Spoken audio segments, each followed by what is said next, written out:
we leave off last time? Well, if you recall, and let's pull up the data sheet again. Now again, what were we working with? We were working with this chip, the LS7366. It's a chip that I use in other designs to read optical encoder channels. Well, we really don't need it on the robot because the F28379D processor already has quadrature encoding inside of it, 3 channels. Well, if we needed more than 3, that's when we would need to use this chip. And in addition, so let's see, let's go to pull that up again, the LS7366 data sheet. And what I had shown you, we had done some initializations, right? That was these guys. Let's go back there. We did some initializations where, remember, we were doing these initializations in main, okay? And because we were in main, we can't use interrupts. Interrupts aren't enabled at the beginning in those initialization section in main. So what did we do? To talk to that chip, we cleared the chip select, right? Remember, I'm just looking at yesterday's notes, Monday's notes. And remember, we've got the chip select pin 25 connected to the slave select or chip select of the LS7366 chip right here. So we've got that. And then, of course, we've got our master out, master in, and S clock connected to the LS7366, don't we?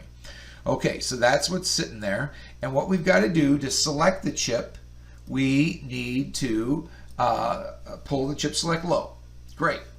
Then I showed you, and let's not get too deep into this because we're not using this chip, but I showed you that to talk to the mode register 0, we had to send over 88 first and then 83. Great. And so we just shoved that right into the FIFO, right? Remember, we talked about how our window into the transmit FIFO, for something to be transmitted over SPI, we write data to the SPI TX buff register right here, this guy. When we want to receive something, well, remember, we have to send something to receive something. So it's more like when we do receive something after transmitting, we get values on the receive FIFO, and the way to read that data off the receive FIFO, the only way, is to use the SPI. Well, it's actually no B in there, but just SPI RX buff is the name of it. Okay, so that's what we have on both sides. We have the transmit FIFO, we have the receive FIFO. Okay, so that is why I'm able to do boom, boom, 2 writes right after the other to the transmit buffer. Okay, if I need to send 30 things across, that'd be a crazy chip. There's not, well, I guess our MPU-9250 could do that, but anyway, then I'd be out of luck, right? So the most I can send over at a time is 16 either 8-bit values or 16 16-bit values. And we'll talk a little bit more about this idea of 16-bit values when we get to the MPU just a second here. We have chosen, remember I put it right here, we've chosen for the LS7366 to just send over 8 bits at a time.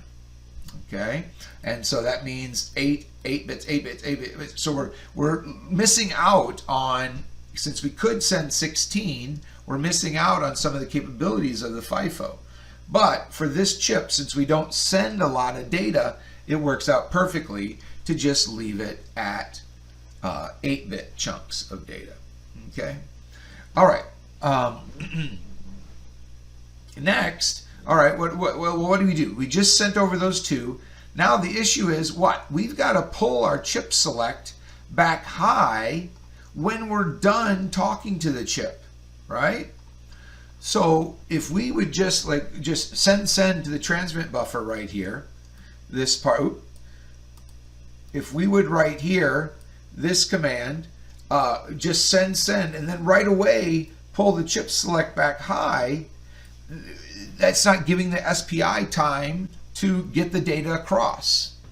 Okay, that would be way too quick, because these two instructions take, you know, very little time.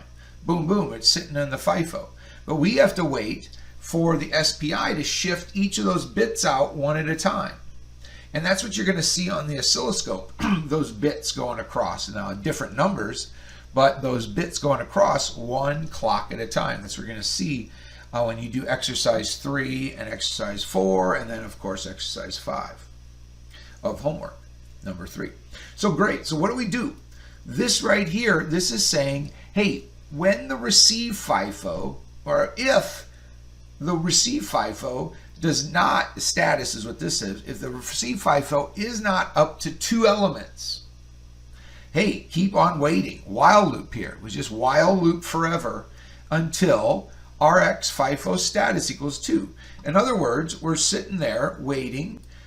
Very quickly we shove 83 and 88 into the receive FIFO, and then now it's pretty fast, right? Like, we're going to set up the SPI to do a bit every microsecond, every 1 megahertz, but still that would be 16 microseconds we have to wait. Well, that's a long time on this little, a lot of code can happen during there. But anyway, so what we're doing is shove, and we're waiting for 2 values to get put on the receive FIFO. So that takes a little time. So that's why we're sitting here waiting for 2 elements to be on, right? So, you know, it starts out at 0, and so it's not equal to 2, and so we're waiting. And the only reason we say, well, yeah, not equal to 2, we could have also, well, we have to while, right? Don't we? So we have to wait. And so when it is equal to 2, we fall out of the while loop. All right? And when we fall out of the while loop, then we pull chip select back high. All right? And finally, then the data we're getting back is dummy data, data that we don't care about. But again, we do need to pull it off the receive FIFO. Otherwise, this code down here would run a little differently. We'd have to do something different anyway. But it's always good to get when you're done with your transmission, get the receive FIFO back to having no elements sitting in the FIFO. How do you do it? You read them off. And notice it's the same register. You read from the RX buff, and then you read it one more time. And of course, what happens is the first value, the bottom one, comes off, and then this one clunks down to the bottom element of the FIFO. You read it again, and you get the second one. Okay? And that's how you get data off the receive FIFO. Okay. And, you know, then we go and do it right away again. And as I talked about Monday, we do pull set the GPIO25, set it high to end our chip select cycle, right? We pull it low, write out the data, wait for the data to be transmitted, pull the chip select high, and then go read the 2 values off the receive FIFO. Yeah, now it's weird, we set that high, and then right away again we set it low. Well, that's actually important. What that's saying, well, by setting high, we say, hey, we're done with that command. And now to issue this new command, we pull chip select low again and send over the another command. This happened to be writing to mode register 1. Okay? So anyway, and the same procedure. Now, in addition, on Monday, we got, and this is kind of where we stopped, but we did it with now interrupts. Okay? Because again, remember, we are waiting here. If we would do this, this could be done, I guess, this while loop in you know, your code that's happening every millisecond, all that kind of stuff. But remember, we're sitting here and we are waiting for 16 bits to go across. That's 16 microseconds. Well, an instruction on our microcontroller runs every 5 nanoseconds. So there's a lot of instructions that could happen during this time we're sitting here and waiting. So it's not as optimal for the processor to sit and wait when we're doing all our other things. So we want to do it with interrupts once our code gets started. The only reason we do it like this in main is because we don't have interrupts. Okay. So in this case, every millisecond, let's say we wanted to go and read our LS7366 chip. Well, it happens to be, again, don't worry about this too much, but every millisecond what we'll do is we'll clear our set low, our slave select. And then we will throw these 5 things into the transmit FIFO. What this is saying is, hey, I want to read from you LS7366, what this is E8 means. I want to read your 32-bit count value. That is, remember, the counts are proportional to radians of an encoder turn. Encoder wheel, how many radians the wheel is turned. So, hey, I want to go read that 32-bit value. And then remember, we're dealing with this chip with just chunks of chunks of 8 bits. So we got to send over 8 garbage values. It happens to be. It doesn't matter. You can send whatever you wanted right here. It calls it in the data sheet. It says random data. Let's see if I can pull that up really quick. Random data. Down here.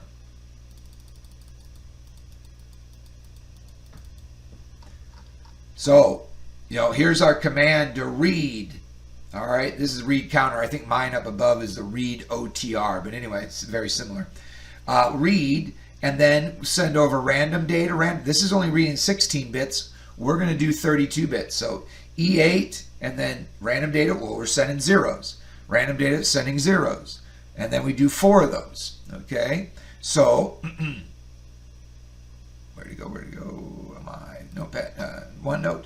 All right, and so random data, random, and then what we know is what's coming back to us is good data. See, as we're sending over random data, the most significant byte is coming back. Data 0, 7 through 0, which is our really bit 31 through 23, right? What is it? No, 25, right? No, 24. Anyway, and so then we get that data. So here we go, back here. We write over the transmit buff 0, 0, 0, 0. And then what do we set this to fill? What that means, not fill, I always say that, but RX, receive FIFO interrupt level. So in other words, generate an interrupt when 5 things are sitting on the FIFO. And again, because we're sending 5, we're going to receive 5. Okay? And then in our SPI ISR, okay, we receive, we get in here when 5 things are received, okay? And then we know to read off those 5 things. We also know that during us sending E8, nothing good was coming back, nothing of importance was coming back. So this value we just read just because to get it off the FIFO. But then SPI value 2, 3, 4, and 5 are all good values, and they make up our 32-bit count. And just instead of typing here, we would find maybe count, let's see, let's do it right down here. Count 32 equals what now? Well, I mean, again, this isn't something you're doing in the homework, but this is how you would do it. You would say SPI value 2, and we'd have to left shift this guy by 24 bits because it's a 32-bit number. ORed with SPI value 3, left shifted by 16, ORed with SPI value 2, left shifted 8, and finally just ORed with SPI, oh yeah, no, not 2, Dan, that's SPI value 4, and then finally just ORed with SPI value 5. All right. Anyway, that's how you would chunk those 4 bytes together, boom, boom, boom, to make a 32-bit count. Okay. Excellent. So Anyway, the most reason I did this one first is I just wanted to give you another example of how you can communicate over SPI with other chips. Now, what we've got to do is get into this MPU-9250 chip. Okay, and what we're going to find is there's a lot going on inside this chip. Okay, and we're going to show you all these registers today. Okay, so there is this little chip on your board. You know, you're going to solder up all these headers. And then there's a little square right in the middle, and that is your IMU chip. This is the MPU-9250. So actually, I've tried hand soldering these chips, but if you don't do it right, you actually damage these. So that's why I buy this whole carrier board, and actually it ends up, when I get these from the right places, if I find them cheap over in, a lot of times it's a Chinese company, I can get these little boards cheaper than I can the individual chips. So it actually works out pretty nice. But what's inside this little chip there? So again, let's blow this out. So inside this chip, we have 3 axes, and let's see if I don't remember, do I have one here in front of me? Yeah, let's see. So the coordinate frame, it's also drawn on your breakout board. There's the y-axis, the x-axis, and z is coming out of the board. This is your y-axis, and this is your x-axis according to the little board that I have here. And so what this has is it's got acceleration. So it's got accelerometer, accel in the x direction. It's got accelerometer in the y direction and accelerometer in the z direction. Now, these are all, the value you get from it is a 16-bit value. So each of these are 16 bits. Oops. Where, oh my gosh, I can't write. 16 bits. Okay? Where these are a number. The raw reading that you get from these is a value between minus 32,768 up to 32,767. Okay? So we get a 16-bit value for that. Now the range of it, you can actually program the different sensitivities of this accelerometer. I think it can go up to as much as 16 Gs, plus or minus 16 Gs. Don't quote me on that. I'm pretty sure we could go study the data sheet. We're going to use it in the range of plus or minus 4 Gs, the accelerometers. Okay? In addition, this chip has 4 axes of gyro. So we have a gyro X, gyro Y, gyro Z. Okay? And those are 16-bit values. In the same range, well, in this same raw range. Okay? You can do, I think, up to 2,000 degrees per second resolution. We're going to use these in 250 degrees per second resolution, plus or minus. Okay? So in the same, like with this minus 4G, that'd be equivalent to this raw reading. Plus 4G would be this. All right? For the gyros in its 16 full bit range, it's between again, minus 250 degrees per second is the minus 32,000, etc. Okay. Now, in addition, there is a magnetometer inside here too. So I'm just going to leave that I'm going to leave that alone for now. If you want to play with it, so in other words, axes of a compass. Compasses are really hard to work with indoors, especially in our lab where there's a lot of metal and all this kind of stuff in the floors. So it's not the greatest sensor in our room. So, but if you do want to play with it, please talk to me and we can do that in a project or something like that. Okay, then let's see. There's one other thing in here. It does have a temperature sensor too. And it's a 16-bit value. We're gonna find that we just have to read it. We're not going to use the temperature. And actually, I've never really played too much with the temperature reading. Okay, yeah. So, but you're going to find that it's easier to just go ahead and read it, that temperature reading, and then just ignore the bits that come back from that temperature sensor. All right, great. So we've got those things that we want to read. Yes, there's also a magnetometer inside here. We're going to ignore that for now. But let's go look, and I got the data sheets pulled up, but let me show you where you can find these.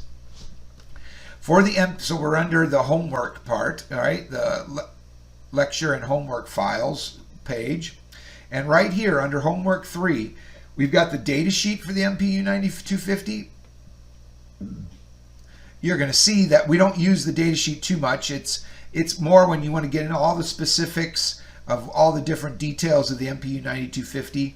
I've pulled most of the details that we need for this exercise out and put it in this addendum and examples. This is probably where you're going to find. We also need to look at the registers, but these two documents will be your more go-getters, or what things you're going to use more for this homework. Okay, so registers.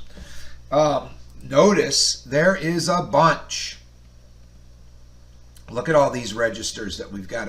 Now, the good news is a lot of these we can skim over, and I'll be emphasizing the ones you need to look at. Notice here, this will be probably the one you'll be messing with the most register-wise, and that's these accelerometer offsets here at the end.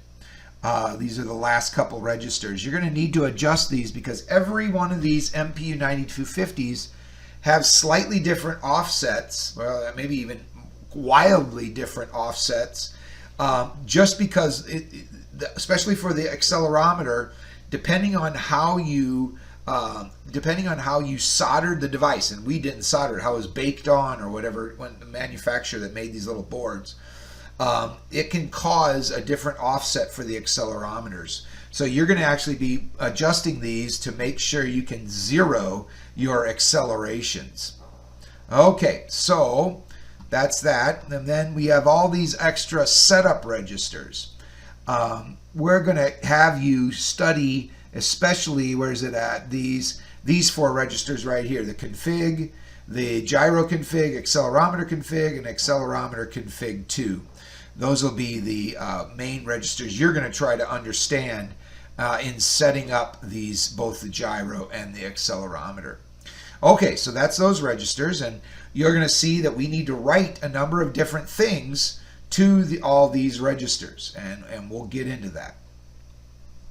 Okay, so we've got that. The other document is this addendum, and I highly recommend you study this addendum. It's going to help you out, especially for exercise 5 in the lab. And then here was those ranges I was saying. What were they? Yes. So we can go up to a sensitivity of 2,000 degrees per second. So that would mean, if you wanted to use this, that means whatever's rotating is really rotating super fast. We're going to find with our robot, plus or minus 250 is plenty fast. It's possible we'll have to switch to 500, but I think 250 will be plenty fast for us. And then also with G resolutions, you can go up to plus or minus 16 G again, but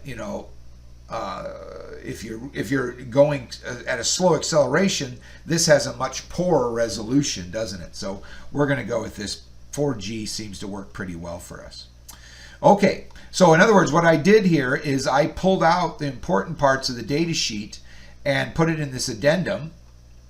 I also scribbled in some ranges here, so you see the ranges of your gyro and your accelerometer converting raw to the actual G's, or degrees per second. Then, yeah, I took out the SPI interface. It's funny, they did not put in a timing diagram, but they show us here that the data is latched on the rising edge of S clock, and the data should transition on the falling edge of S clock. So actually, just by reading that, we know, well, yeah, it would be nicer if they made a diagram. That's why I made one for you. But anyway, this is mode 1, just like the LS7366 chip. So that's all good stuff.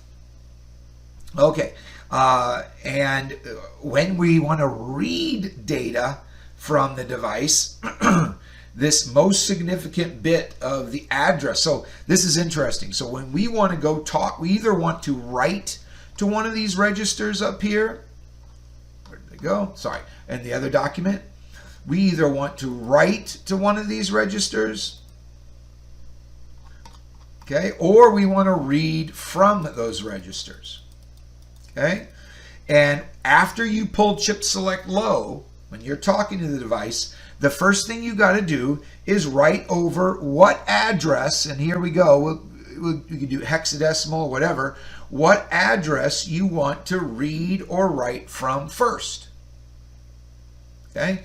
Then the next data that goes across goes to the next register, and then the next data goes to the next register. So if you wanted to write to, the FIFO enable, then the I2C control, then the I2C slave address, all these things, if you wanted to write to these one after the other in SPI, in the data you send over, if you wanted to write, all you would have to do is send hex 23, and then the next the 8 bits you send there's a value that goes into the FIFO enable register. Then the next 8 bits you send goes into the I2C master control. Then the next 8 bits you send goes into the I2C slave, and then the next 8 bits, right? And this is all when the chip select is selected low. Okay, so I'm going to try to flesh that out in some examples here. And so back to the addendum. We're going to go through this and show you some examples of how to read and write to this. Again, my graphs, my drawings here, that's why I pulled this up over here. You got to zoom in on these addendum pages so you can read all the text, right? So go in a little bit closer. What do we got? We can do 200 so that you can read all this text here. I got to figure out someday how to make those fonts bigger. But for now, I don't. Okay. So, also, in this addendum, I give you example source code. So make sure you're reading. Let me go back out so you don't have to see that. But make sure you're seeing all this example code. So again, reading and writing. And then down here, this is a command to write to one register. We're writing to hex address 77. And how do we do that? The example is right down here. Okay? So what we're doing is we're clearing the chip select. Chip select happens to be pin 66 to this MPU-9250. Then, that's what we're going to talk about here now too, is we're actually going to write over 16 bits at a time. Okay? And what do we want to do? Well, this 16 bits, when we're ORing it together, we could also just write right here. This is the exact same thing as OX77EB. Okay? So all I'm doing here by saying the ORs is kind of just segmenting this and saying, well, this is the first 8 bits that are going across. And that's the address of the register you want to talk to. And then this is the value we want to put at that address. Okay? So, and then again, this is being done in main because this is an initialization register. And so you'll see that I do GPIO low for chip select, send over my 16 bits. Now here, what I've done with this example, and just remember, for the MPU-9250, we're going to set SPI char equal to 15, meaning 16 bits at a time. So every time we write data to the FIFO, to our TX buff value, we are sending over 16 bits. Each write to that sends over 16 bits instead of the 8 bits we were doing for the LS7366. All right, so just keep that in mind.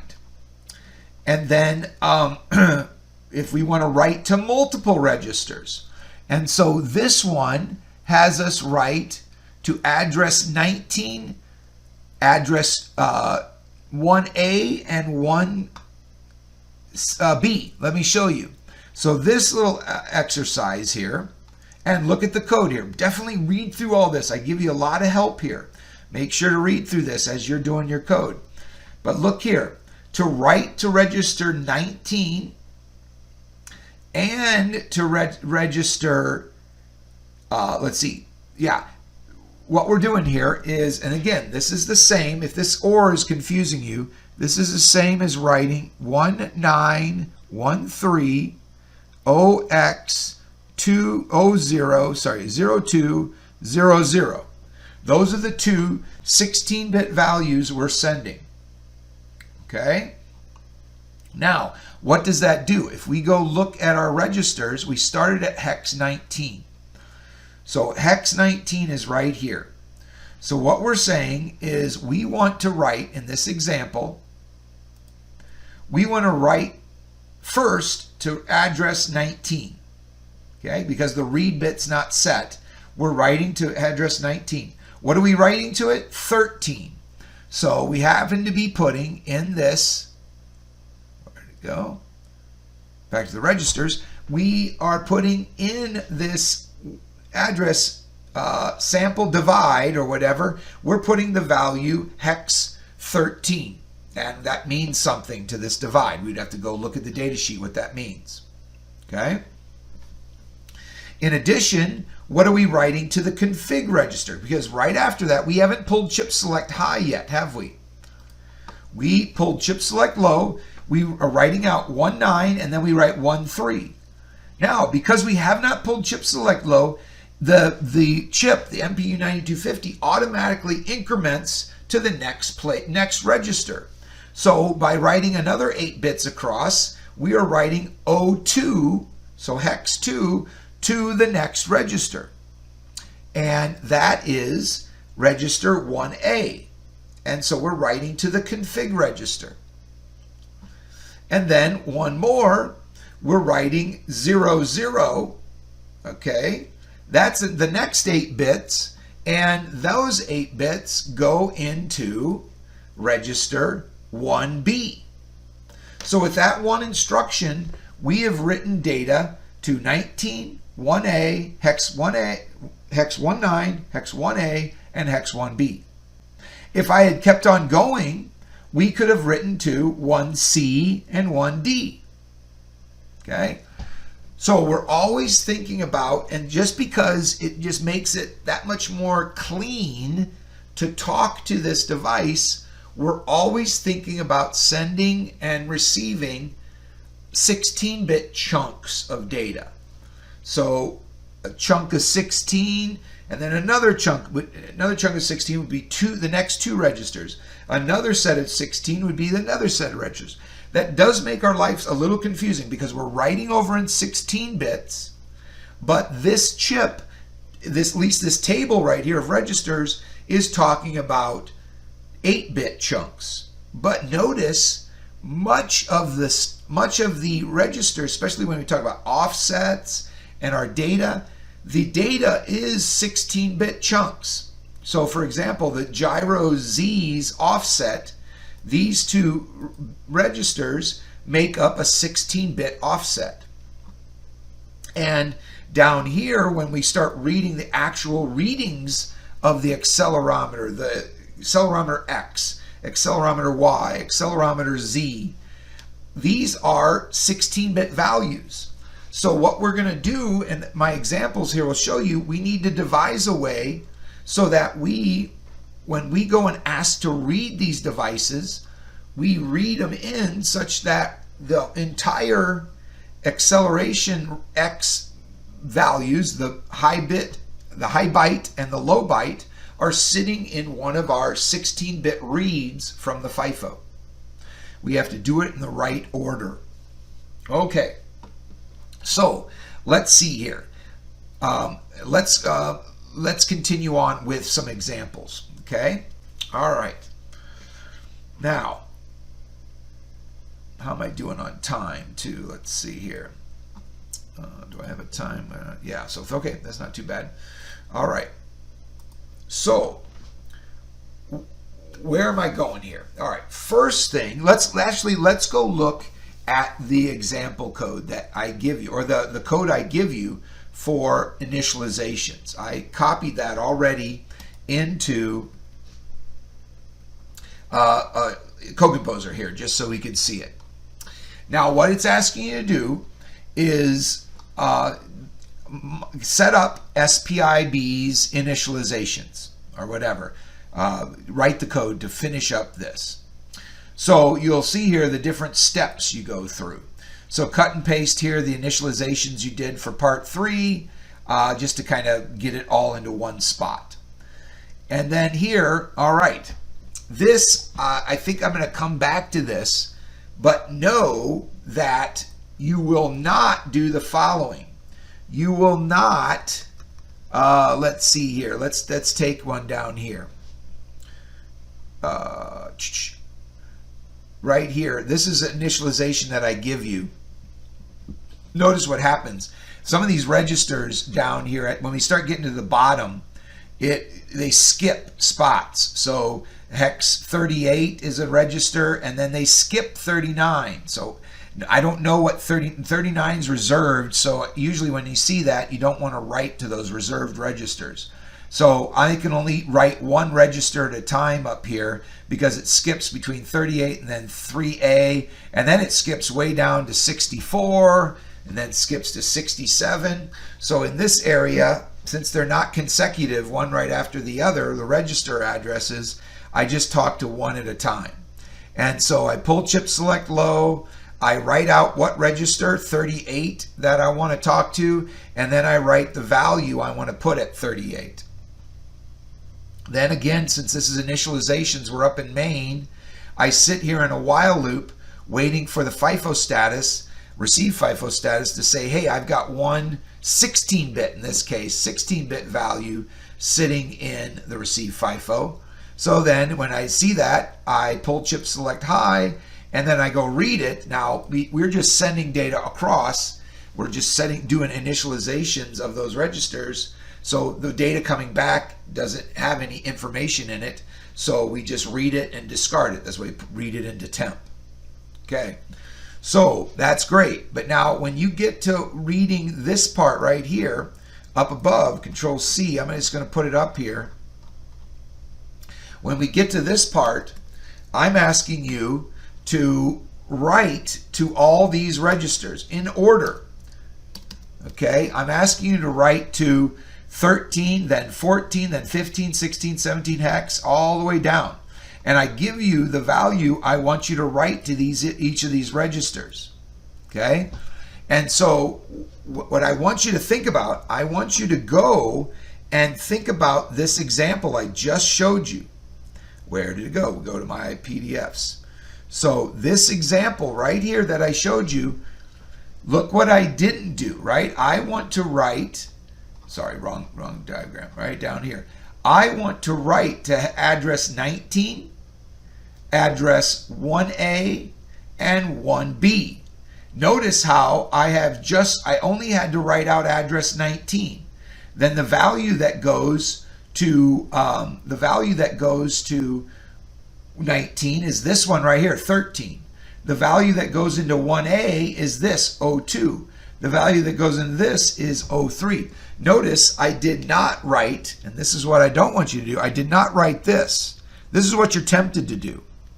Write out that, then write out 1A, 02, and then write out 1B, 00.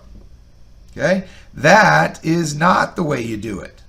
We don't have to send these addresses because we're keeping chip select low over all these writes. So that means, what can we do? And just cryptic here, we're pulling chip select low, and over our data line, so on master out, slave in, I'm not going to show all the bits, but I write out first 19 hex. Then I write out 13 hex. Then I write out 02 hex, and this is just 2. Then I write out 00. And because the chip select stayed low during that whole time, this is saying what address to start at. What address? This is value for hex 19 address. This is value to put in, or whatever you want to think of as hex 1A, and this is the value for 1B. Okay? We don't have to send the 1A, 1B in front of it. Okay? That just makes it a lot more streamlined here. Now, because we're sending 16 bits at a time, there is no way to just send data to just 19, so the value to 19, and then to 1A. We always have to think in chunks of 16. So you can either write to 1 register, or you can write to 3 registers, or you can write to 5 registers. You see what I'm saying? Because we're doing in chunks of 16, we can't write to just 2 registers or just to 4 registers. Okay, so you got to keep that in mind. And so that's why you'll see in my initializations, sometimes I just write to 1 register because we're thinking that way. And so that's why in this, back to the homework, where do I have that? Where was I at?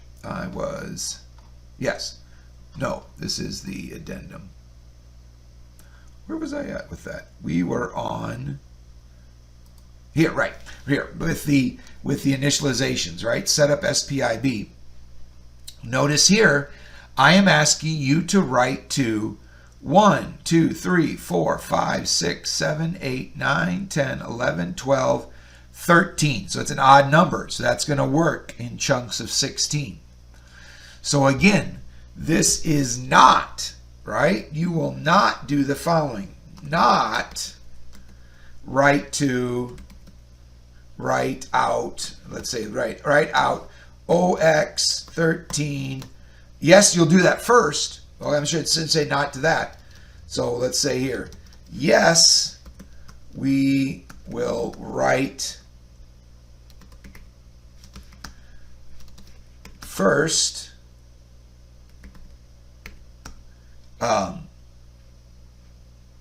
what will we write? What am I doing? Write first OX13, that's true, but no next OX 1400 like this. We don't need that 14 there. We're keeping chip select low, so it knows to put the next 8 bits into 14. But no next OX 1500, right? Okay, you see what I'm kind of getting? I want you to think about that. But just as we did in that example that I just showed you, we wrote to hex 1900. Yes, we have to send the first address over first, hex 19. But then 13,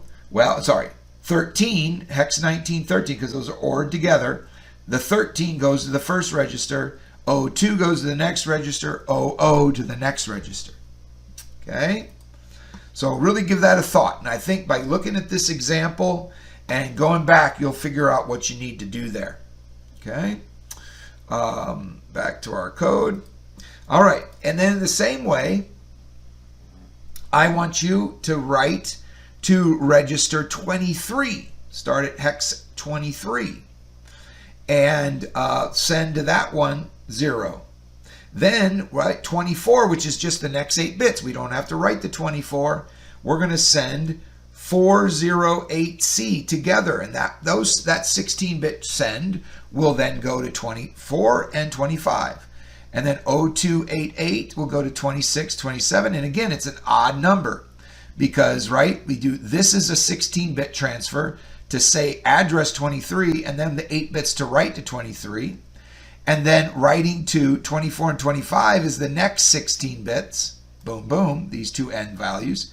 This is the next 16 bits, boom, boom, and this is the final 16 bits you send across. So let's just finish that. So in that case, we send chip select low, we write out 16 bits, 16 bits, 16 bits, four 16 bits. 1, 2, 3, 4. So that means we're going to sit here and wait until 4 16-bit values have been put on back onto, or not back, just put into the receive FIFO. Okay? All right. So yeah, a little bit of thinking there. I don't want to give you the whole answer, but anyway, then we go down here. Let's see, there's one more that you got to do right here. And this one is just like all these other ones, so pretty straightforward. I'm just asking you here to write to the address 2A the value 81. Okay? All right. So anyway, that's very similar to all these ones down here. And again, if you don't like this or, you can just rewrite this. If that's confusing to you, just get rid of that or, and it's this, right? You're just writing over that 16-bit value. And what we're writing to the register hex 38, we're writing the value 1.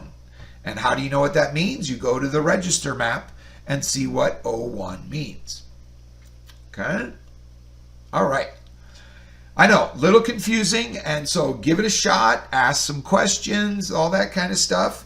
Not surprised, this can be a little confusing, this idea of how many bits are going across and all this, and all these registers. That also can be overwhelming when it comes to this chip.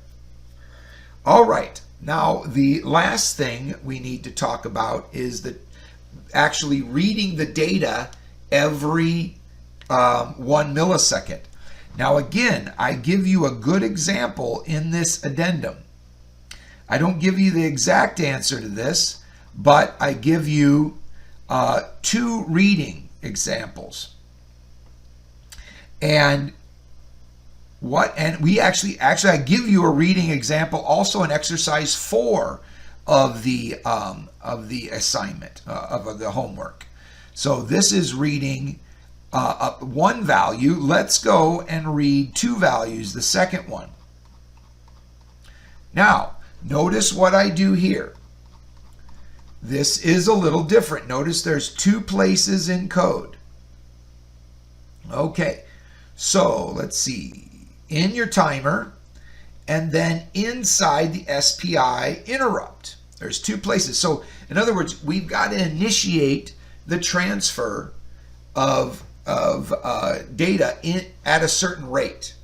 We're going to find we're also going to do this inside the ADC interrupt, because that ADC interrupt is happening like every millisecond or at rates too, isn't it? Whatever rate we specify. So what we're going to do is after we're done sampling the ADC, for example, or just at a timer rate, we want to go out and read let's see, my explanation. Yeah, my explanation's at the beginning. So what this one wants to do is read now accelerometer, accelerometer Y and accelerometer Z. That's what this example is doing.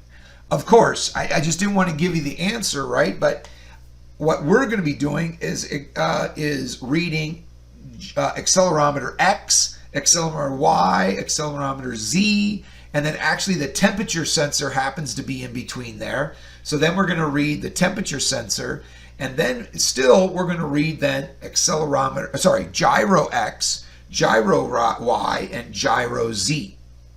Okay? But given this example, you should have a good indication of how to do that.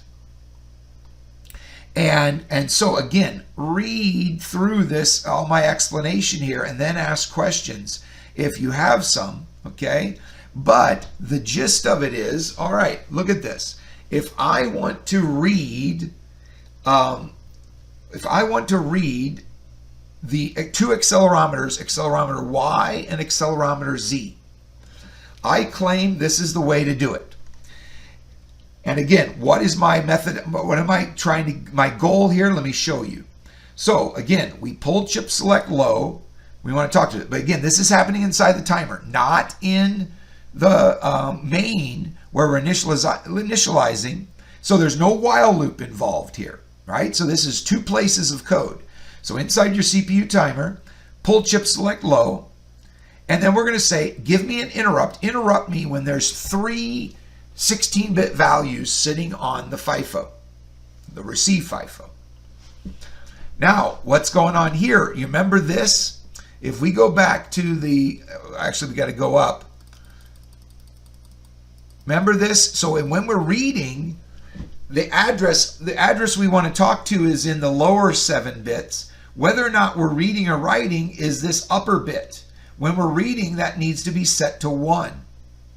So that's what that ANDing, or sorry, the ORing of the hex 80 there is, or the 8000. So that's what this is for right here. This is saying, hey, I want to read this register 3C. Okay? And then what do I do? Well, when I send over, when I'm reading back, nothing of importance is going over the rest of the way. The only important thing is that register that you want to read from. Okay? So we send over this number, which actually happens to be BC. When you OR 8 with 3, you get B. So that we're sending over, is that right? Yeah, BC. And then we're sending over 00, 0, because we have to send to receive. Okay, and then we send that over, and then we wait, right? We're done. The timer exits or whatever. We do other things in the timer. This has all been shoved onto the transmit FIFO, and so the transmit starts shoving 1 bit at a time over the MPU-9250. The MPU-9250 sees that we want to read from 3C and then starts shifting back data from that register, and then from the next 2 8-bit registers, and then from the next 2 8-bit registers. When all that data has been received, 3 things will be sitting on the receive FIFO. So we'll come in here and we will read. We'll come into the interrupt routine right here, okay? And we'll be able to then read off. The first one I'm going to show you is dummy data that we're not interested in. But then the next 16 bits that we read from the FIFO is the entire Excel Y value, and the next one is the Excel Z full value, and then we convert to G's and all that good stuff and acknowledge our interrupt. Okay, all right. So what's going on here? Why did we read from register 3C? Let's go look at the register map. So if we go look here, 3C happens to be the low byte of accelerometer X. That's really interesting, huh? What were we interested in reading? We were interested in reading accelerometer Y and accelerometer Z. Well, the little trick here, the goal is when we go and read the receive FIFO, we would like the full 16-bit value to be in one of the elements on the FIFO. So both the high and the low byte sitting in those 16 bits. And then gyro Z if we do that. So the little trick here is, if you want, because of the way what we have to send over, right? Because we have to send over first the address that we want to talk to, and then the next 8 bits is the value in that address. The thing we're getting back on the receive FIFO is the first 8 bits is nothing, and then the next 8 bits is actually that value sitting at 3C. Well, that isn't the full 16-bit value, is it?